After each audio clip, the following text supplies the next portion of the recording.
Hello दोस्तों, इस video में आपका स्वागत है। ये राजेश मिश्रा का राजनीति विज्ञान का चैप्टर नंबर 3 है, न्याय मतलब जस्टिस। चलिए शुरुआत करते हैं।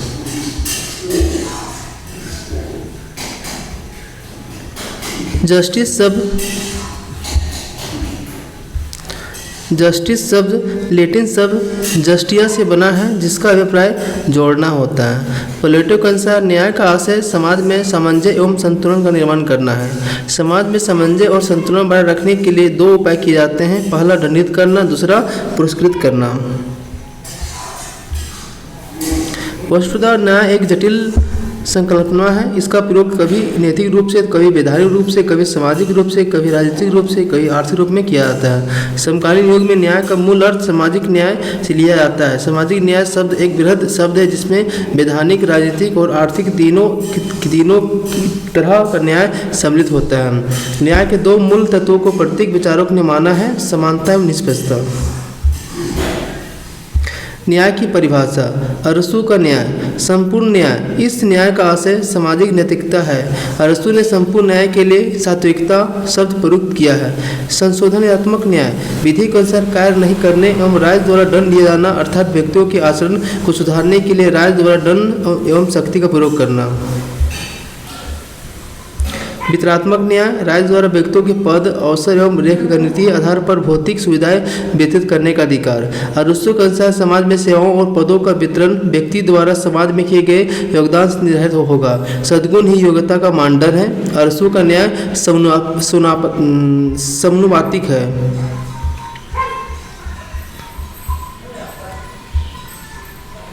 संत अगस्टिन के अनुसार जिस राज्य में न्याय ना हो वह समुद्री लुटेरों के गिरोह जैसा है। अर्नेस्ट बार्कर ने अपनी रचना the principle of the social and political theory 1951 में स्वतंत्रता, समानता, बंधुत्व को सहयोगी मूल माना है। थॉमस बोगे की प्रसिद्ध रचना world poverty and the human right 2002 में लिखा गया है।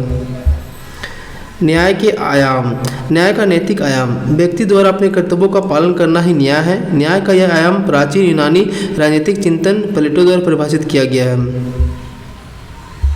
न्याय का वैधानिक आयाम: वैधानिक रूप से न्याय का अभिप्राय विधि के उल्लंघन के परिणामस्वरूप दंड प्रदान करना है। विधि का शासन सुनिश्चित करना ही न्याय है। समाज में सभी व्यक्तियों को विधि के समझ समान मानना ही विधि का निष्पक्ष प्रयोग ही न्याय है। बेंथम एवं ऑस्टिन वैधानिक न्याय के सबसे प्रमुख समर्थक है। न्याय का राजनीतिक आयाम: प्रत्येक व्यक्ति को शासन की व्यवस्था में भागीदारी देना ही न्याय है। राजनीतिक रूप से सभी का समान माना जाता है। न्याय का सामाजिक आयाम: लिंग, जाति, धर्म, जन्मस्थान एवं प्रजाति इत्यादि के आधार पर भेद न करना न्याय है। वर्तमान में सामाजिक न्याय को व्यापक अर्थों में लिया जाता है, जिसमें सामाजिक, आर्थिक और राजनीतिक तीनों न्याय सम्मिलित है। कार्ल पॉपर ने सामाजिक न्याय को piecemeal social engineering and the utopian social engineering कहा है।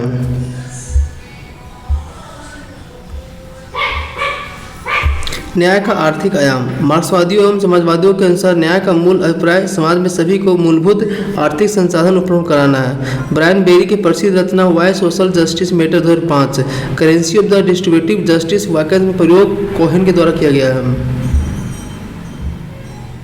न्याय के मानदंड: आवश्यकता के आधार पर वितरण, क्षमता या अधिकारी के आधार पर वितरण, अर्हता के आधार पर वितरण, आवश्यकता के आधार पर वितरण। आवश्यकता के आधार पर वितरण के मानदंड का समर्थन मूलतः मार्क्सवादी करते हैं। क्रिटिक ऑफ द गोरखा प्रोग्राम मई 1975 में अंतर्गत उचित वितरण की मांग उठाते हैं।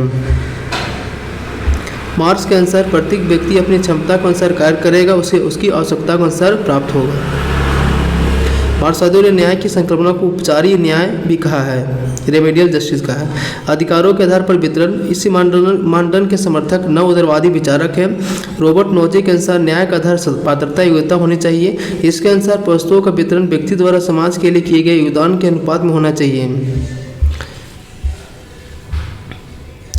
न्याय का अधिकारिता या पात्र सिद्धांत: इनके अनुसार प्रचलित व्यवस्था के अंतर्गत जो व्यक्ति जिस वस्तु का अधिकारी है उसे उसकी सहमति के बिना किसी दूसरे हस्तांतरित नहीं किया जा सकता है। नोजी के अनुसार न्याय का आशय निम्नलिखित 3 आयाम से जुड़ा हुआ है। संपत्ति का अर्जन वैध होना चाहिए, संपत्ति का हस्तांतरण वैध होना चाहिए। यदि संपत्ति का हस्तांतरण अर्जन वैध नहीं है तो इस संबंध में दंड का प्रावधान भी होना चाहिए। नोजिक ने आत्मस्वामित्व के सिद्धांत का समर्थन भी किया था। न्याय का सरोकार वितरण नहीं न्याय है। सामाजिक नहीं बल्कि न्याय प्रक्रियात्मक है। नोजी के अनुसार जो भी जैसा चयन करे उसे वैसा ही चयन हो। F हेयक हेयक का रचना the law legislation in liberty 1973, volume rules in the order 1973, volume 2 the mirage and social justice 1976, volume 3 the political order of the free and people 1979। Hayek के अनुसार समूचे समाज को न्यायपूर्ण या अन्यायपूर्ण कहना अतार्किक है। इसके अनुसार अन्याय और दुर्भाग्य पर अंतर होता है, क्योंकि अन्याय का अर्थ है किसी व्यक्ति के साथ जानबूझकर भेदभाव और शोषण करना, जबकि जो व्यक्ति समाज में वंचित वह दुर्भाग्यशाली है। हेयक के अनुसार सामाजिक न्याय मृगमरीचिका है। हेयक ने राज्य द्वारा व्यक्तियों को न्यूनतम वस्तुएं प्रदान करने का समर्थन किया है, लेकिन यह न्याय के नाम पर नहीं होना चाहिए। हेयक के अनुसार बाजार की प्रक्रिया और परिणामों को नैतिक रूप से विश्लेषित करना ही समानता अवैधानिक है। हेयक के अनुसार सामाजिक न्याय जैसा कोई शब्द नहीं होता है, वह जो स्वतंत्र विनियम है वही सशक्त विनियम है। इसलिए हेयक जैसे विचारकों ने कल्याणकारी राज्य की मान्यता पर सवाल उठाया है और यह भी कहा है कि कल्याणकारी राज्य का मार्ग दासता की ओर ले जाता है। वितरणात्मक न्याय के अनुसार वस्तुओं के वितरण के निम्नलिखित मानदंड होते हैं। अर्हता के आधार पर वितरण, यह मानदंड परंपरावादियों द्वारा स्वीकार किया जाता है। परंपरावादियों के अनुसार न्याय वितरण का आधार और मानदंड अर्हता होने चाहिए। प्रक्रियात्मक न्याय मूलतः औपचारिक वैधानिक न्याय है। प्रक्रियात्मक न्याय में समकालीन उदारवादी विचारक विश्वास करते हैं, अतः इस न्याय में सेवाओं और पदों को वस्तुओं के वितरण का आधार अधिकार माना जाता है।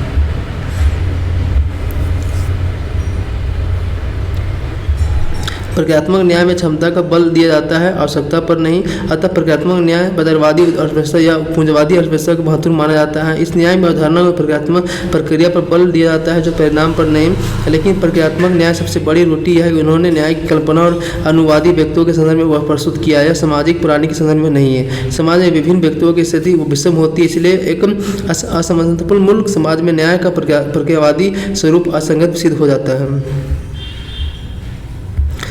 तत्वात्मक न्याय का अभिप्राय सामाजिक आर्थिक न्याय है। तत्वात्मक न्याय से व्यक्ति के मूलभूत आर्थिक आवश्यकताओं को पूर्ति का प्रयत्न किया जाता है अतः तत्वात्मक न्याय की संकल्पना अवसर की समानता पर आधारित है। लेकिन तत्वात्मक न्याय क्रांतिकारी स्वरूप मार्क्सवादी विचारों से माना है। उसके अनुसार न्याय का अभिप्राय पूंजीवादी व्यवस्था का पूर्ण उन्मूलन विनाश है, अतः ये एक ऐसे साम्यवादी समाज की कल्पना करते हैं जिससे उत्पादन के साधनों को पूरे समाज का नियंत्रण है। अतः मार्क्सवादी अवसर की समानता के बजाय सभी के लिए समान परिस्थितियों का समर्थन करते हैं। मार्क्सवादियों के अनुसार कल्याणकारी राज्य या सामाजिक लोकतंत्र और न्याय की प्राप्ति नहीं हो सकती, लेकिन इस मान्यता भी रोटी है कि मार्क्सवादी व्यवस्था में जिस प्रकार दल प्रभुत्व या अद्वैत स्थापित हो जाता है, उसमें व्यक्ति की अभिव्यक्ति की स्वतंत्रता का दमन किया है। सरोहरा वर्ग में शासन के बजाय सरोहरा वर्ग शासन स्थापित हो गया है। प्रक्रियात्मक न्याय का समर्थन मुख्यतः शास्त्रीय उदारवादी विचारक करते हैं। कल्याणकारी न्याय को मानने वाले लोग तत्वात्मक प्रक्रियात्मक न्याय को समरसन के समर्थन करते हैं। रोल्स, टार्किन, एलिजाबेथ एंडरसन जैसे विचारक इसके समर्थन हैं। प्राकृतिक न्याय से आशय उन नियमों और मान्यताओं से है जो मानव मात्र के लिए उपयोगी है और यह संभव है कि उसका वर्णन संविधान में विधि में न हो। प्राकृतिक न्याय के अंतर्गत अर्थ किसी व्यक्ति को बिना सुनवाई या दंडित नहीं किया जा सकता। दंड देने की व्यवस्था अधिकारी को वैध होना चाहिए। दंड तार्किक और उचित होना चाहिए, मनमाना नहीं।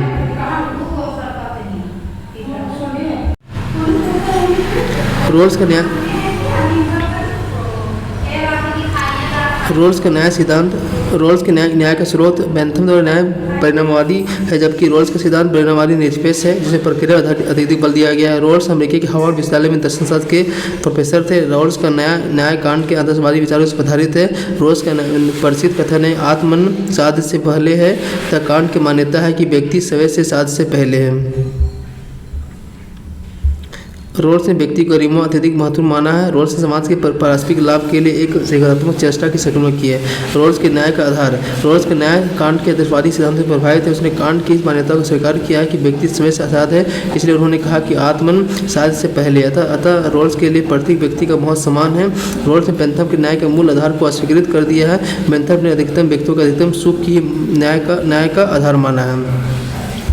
बेंथम ने उपयुक्तवादी न्याय का समर्थन किया, जिसका रोल्स ने खंडन किया है। रोल्स के न्याय का सिद्धांत की मूल विशेषता है। रोल्स ने न्याय का सिद्धांत अपनी प्रसिद्ध रचना a theory of the justice 1971 में प्रस्तुत किया है। रोल्स ने न्याय को फेयरनेस कहा है। रोल्स ने जस्टिस इन द फेयरनेस रेस्ट्रेनमेंट 2001 नामक रचना लिखा है।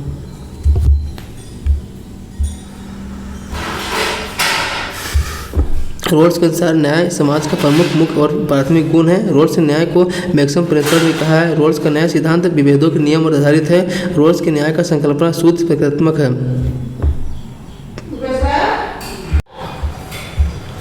रोल्स के न्याय सिद्धांत शुद्ध प्रक्रियात्मक है। रोल्स के न्याय सिद्धांत आचार्य एकता का सिद्धांत भी कहा जाता है। रोल्स के अनुसार प्रत्येक व्यक्ति का न्याय में संस्थापित अवलंबनता है, अपनी विशिष्ट मान्यता होती है, इसकी निर्धारक मोहम्मत नहीं करेगा। रोल्स ने न्याय सिद्धांत में निम्नलिखित बिंदुओं को कार्मिक रूप से स्वीकार किया है। सभी को समान स्वतंत्रता अधिकार है। अवसर की स्वतंत्रता, विभेद का नियम। रोल्स के नए न्याय सिद्धांत का निर्माण। रोल्स ने न्याय सिद्धांत के निर्माण करने के लिए सामाजिक समझौते और अज्ञान के पर्दे पर सहारा लिया है। अज्ञान के पर्दे से व्यक्ति को समाज में अपनी वर्तमान स्थिति का पता नहीं है और व्यक्ति का भी पता नहीं है। व्यक्ति को अपने लाभ से बढ़ाना चाहता है, व्यक्ति को एक दूसरे पर ईर्ष्या नहीं रखता है। रोल्स का समझौता तार्किक व्यक्तियों का समझौता है। व्यक्ति तार्किक के साथ नैतिक भी है। व्यक्ति निस्वार्थ भाव से समझौता करता है। व्यक्ति सर्वाधिक सुरक्षित मार्ग का चयन करता है, वह समझौते से जोखिम भरे मार्ग का चयन नहीं करता है। न्याय तार्किक अध्ययन का परिणाम है। रोल्स का न्याय उदारवादी लोकतांत्रिक व्यवस्था का पृष्ठभूमि है। 72 परिस्थितियों में सर्वाधिक वस्तुएं अर्जित करना। रोल्स के अनुसार वस्तु में आशय 72 परिस्थितियों को प्राथमिक वस्तु से है। विशुद्ध प्रक्रियात्मक न्याय। रोल्स का न्याय विशुद्ध प्रक्रियात्मक न्याय है क्योंकि रोल्स ने प्रक्रियाओं को निष्पक्षता पद्धति बल दिया है। उनके अज्ञान के पर्दे कल्पना न्याय को निष्पक्ष बनाने के लिए है। अज्ञान के पर्दे के पीछे किसी भी व्यक्ति को अपनी विशेष क्षमता और प्रतिभा का ज्ञान नहीं है। इसीलिए समझौते का आधारित न्याय का विचार सभी के लिए समान अवसर प्रदान करता है। इसके अनुसार सामाजिक कल्याण के लिए स्वतंत्रता पर प्रतिबंध नहीं लगाया जा सकता। रोल्स ने न्याय सिद्धांत के निर्माण में 17वीं सदी में समझौता संस्कारी के तरीके उपयोग किया है। रोल्स ने न्याय का राजनीतिक परिप्रेक्ष्य पृष्ठभूमि। रोल्स ने न्याय का निर्माण कल्याणकारी राज्य के अंतर्गत किया है तथा उसमें न्याय को व्यवहारिक आधार पर प्रदान करने के लोकतांत्रिक राज्यों की पृष्ठभूमि को आवश्यक माना। इस संदर्भ में उसने राज्य के कार्यों को निम्नलिखित भागों में बांटा है। आवंटन, प्रतिस्पर्धा, पूंजीवादी बाजारवादी व्यवस्था में राज्य के द्वारा कीमतों का नियंत्रण होगा और प्रगतिशील करारोपण किया जाएगा। स्टेबिलिटी, व्यक्तियों को पूर्ण रोजगार दिलाने का प्रयत्न किया जाएगा। सभी व्यक्ति को रोजगार के लिए चयन की स्वतंत्रता होगी। ट्रांसफर, सभी के न्यूनतम आय की गारंटी होगी जिसमें दीर्घकालिक रूप से न्यूनतम स्थिति रखने वाले लोगों को आय से वृद्धि हो। पूंजीवादी प्रतिस्पर्धा व्यवस्था में मानवीय आवश्यकताओं को सुरक्षित करना कठिन है, अतः सभी के लिए न्यूनतम आय का प्रबंधन करना चाहिए जिसमें न्यूनतम स्थिति रखने वाले लोगों को अधिकतम लाभ हो। वितरण, समाज में संपत्ति का केंद्रीकरण, वितरण आदि की सीमा अधिक हो जाए, स्वतंत्रता समानता का खतरा उत्पन्न हो जाता है। अतः रोल्स ने उत्तराधिकारी की संपत्ति उपहारों के संदर्भ में भी करारोपण का समर्थन किया है। रोल्स की अन्य रचनाएं political liberalism 1993, the law of the people 1993। प्राथमिक वस्तुओं के प्रकार। प्रकृति प्राथमिक वस्तुएं, बुद्धि एवं स्वास्थ्य। सामाजिक प्राथमिक वस्तुएं, अधिकार, स्वतंत्रता, संपत्ति, गरिमा।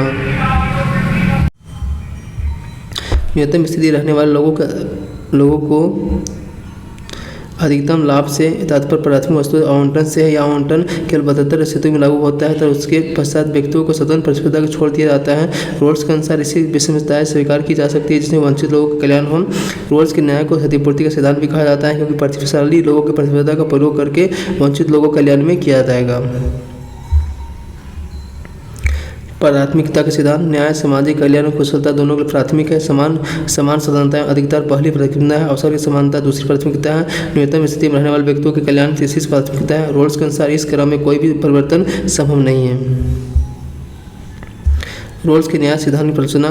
साम्यवादी रोल्स की व्यक्ति के संक्रमणों को अतार्किक और व्यवहारिक बताया है। साम्यवादी के अनुसार न्याय का कोई एकमात्र सर्वमान्य परिभाषा नहीं हो सकता बल्कि विभिन्न समुदाय के लिए न्याय की भिन्न भिन्न धारणाएं आवश्यक है, इसलिए न्याय का कोई मानदंड नहीं हो सकता। अमर्त्य सेन ने अपनी रचना the idea of the justice धर्म नीति प्रक्रिया में बजाय न्याय का बल दिया है। मार्क्सवादियों के अनुसार आलोचना। मार्क्सवादियों के अनुसार व्यक्ति मूलतः वर्ग का सदस्य है, इसलिए व्यक्ति को प्रथम समझौते की कल्पना नहीं की जा सकती। रोल्स न्याय का न्याय उदारवादी कल्याणकारी पूंजीवादी न्याय के लिए है। नोजिक द्वारा रोल्स की आलोचना। न्याय का उदारवादी सरसवादी सिद्धांत। नोजिक रोल्स ने नियमों को कड़ी आलोचना की तथा उन्होंने पूर्ण प्रक्रियात्मक न्याय का समर्थन किया है।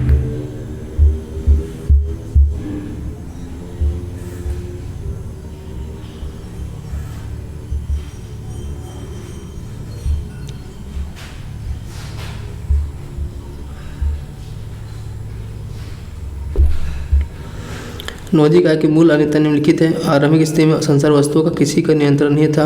व्यक्ति ने अपनी प्रतिभा क्षमता के द्वारा इन वस्तुओं का नियंत्रण स्थापित किया। व्यक्ति द्वारा अर्जित संपत्ति उसके व्यक्तिगत भाग है। नौजी के अनुसार व्यक्ति को असीमित संपत्ति अर्जित करने का अधिकार है। इस संपत्ति को हस्तांतरित करने का भी अधिकार है, बशर्ते संपत्ति का हस्तांतरण और अर्जन वैध हो। नौजिक ने पूर्णतः बदलवादी आलोचना का समर्थन किया। इसके न्याय का मूल आधार जैसा हो चयन करे, जैसा कि इसका चयन किया जाएगा। नौजिक ने न्यूनतम सकारात्मक राज्य का समर्थन करते हुए कहा कि राज्य केवल विधि और व्यवस्था बनाए रखना नहीं है, वह शत्रु को नागरिक को रक्षा करना है। इसलिए उसने प्रगतिशील करारोपण सिद्धांत का खंडन किया। इसने और प्रसिद्ध रचना state anarchy in the utopia में लिखते हुए कहा कि राज्य केवल उतना ही करारोपण करेगा जितना विधि व्यवस्था बनाए रखने के लिए राज्य की सुरक्षा के लिए आवश्यक है। समुदायवादी न्याय के समुदायवादी दृष्टिकोण से सामाजिक वस्तुओं का ऐसा वितरण होना चाहिए जिससे समुदाय के प्रति व्यक्ति का प्रतिस्पर्धा निहित हो। इस सिद्धांत समर्थन मैकटायर, माइकल सेंडर और माइकल वाल्जर है। इस दृष्टिकोण के अनुसार समुदाय का हित उसकी ऐतिहासिक और सामाजिक पहचान में व्यक्त होता है। समुदायवादी रोल्स के इस न्याय सिद्धांत की आलोचना करते हुए कहा कि न्याय का कोई एक सिद्धांत नहीं है अपनाया जा सकता है, बल्कि यह समुदाय के मान्यताओं के अनुसार अलग अलग हो सकता है। मैकिंटायर ने अपनी पुस्तक आफ्टर वर्च्यू 1981 समुदायवादी के नैतिक आधार पर बल दिया। उन्होंने व्यक्ति को सततता की आलोचना की है। कहा कि व्यक्ति का व्यक्तित्व उसकी सामाजिक परंपराओं को विकसित होता है और इसी के माध्यम से सद्गुण अर्जित करता है। मैकिंटायर की दूसरी पुस्तक नाम whose justice which rationality.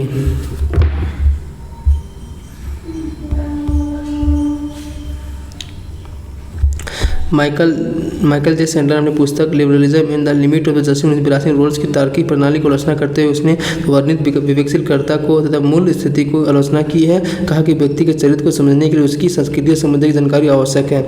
Michael वाल्जर ने अपनी पुस्तक sphere of the justice A defence of the pluralism in the equality 1983 में उदारवादी बहुलवादी न्याय सिद्धांत की आलोचना करते हुए कहा कि न्याय कोई सार्वभौम नियम नहीं हो सकता। न्याय नियम में निर्वहन के लिए समुदाय विशेष प्रचलित मान्यताओं और मानदंडों को ध्यान रखना आवश्यक है। वाल्जर के अनुसार न्याय का सिद्धांत सरल समानता और के आधार पर नहीं वरन जटिल समानता के आधार पर निर्णय किया जाना चाहिए। जटिल समानता के अनुसार भिन्न भिन्न सामाजिक व्यवस्था जीवन के भिन्न भिन्न क्षेत्रों में वितरण के लिए बनी है। न्याय का उद्देश्य इस वितरण तर्कसंगत आधार पर पता लगाना है। रोज ने पुस्तक द पॉलिटिकल लिबरलिज्म 1993 में समुदायवादी आलोचना का उत्तर दिया है, आच्छादित एकता का सिद्धांत दिया है। अमर्त्य सेन के विचार, इन्होंने कैपेबिलिटी ऑफ द अप्रोच की क्षमता पद्धति का अपनाया। अमर्त्य सेन ने अपनी personal development as the freedom ने अपनी क्षमताओं को समानता का समर्थन किया। उसके अनुसार लोगों की क्षमताओं को वृद्धि करने का अभिप्राय जीवन गुणवत्ता सुधार करना है। लोकतांत्रिक व्यवस्था में समर्थन करते हुए कहा कि लोकतांत्रिक व्यवस्था में अकाल की घटना नहीं होती, बल्कि लोकतांत्रिक व्यवस्था में द्वारा आर्थिक विकास बेहतर रूप से अर्जित किए जा सकते हैं। अमर्त्य सेन के अनुसार व्यक्तियों के मत भिन्नताएं और आयु के आधार पर निर्मित वस्तु होती है और ये भिन्नताएं प्राकृतिक है, जबकि दूसरी भिन्नताएं परिस्थिति के रूप में उत्पन्न होती है। उदाहरण के लिए जाति एवं संपत्ति आधारित विषमता। इसके अनुसार समाज में महिलाओं की स्थिति सामाजिक रूप से अत्यंत पिछड़ी है, जिसमें दलित महिलाओं की स्थिति बहुत ज़्यादा गंभीर है। उसके अनुसार वहाँ परिस्थितियाँ विषमता अनेक रूपों में विद्यमान होती हैं।